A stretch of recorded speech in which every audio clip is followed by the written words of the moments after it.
minsan, kahit gaano kasarap balikan ang nakaraan, kung may masasaktan na ibang tao, lalo na kung may pamilya na, kailangan na nating huminto. Hindi naman dahil ikaw mahina, kundi dahil marunong kang rumispeto. Hindi lang sa iba, kundi pati sa sarili mo. Mirna, hindi mo deserve ang tinago. Pangalawa, wait ka lang. Deserve mo yung buong pagmamahal. Yung walang sabit, walang sakit na itutulot sa iba, lalong-lalo na sa'yo. Tigilan mo na sisihin din yung sarili mo. Oo, nagkamali ka. Pero hindi mo alam ang buong katotohanan.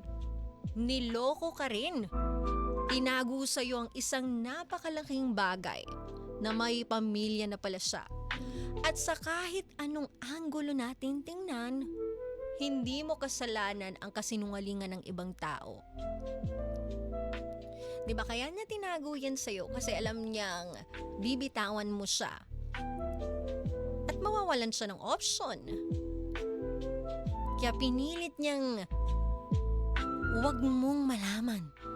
Kasi kung yan ay genuine sa'yo, dun pa lang sasabihin niya sa'yo from the very start na siya ay may pamilya na.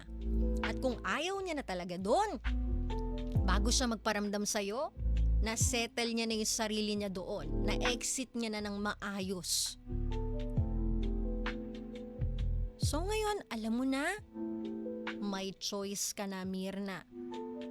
At dito papasok yung tunay na laban. Yung laban kung ano ba yung pipiliin mo.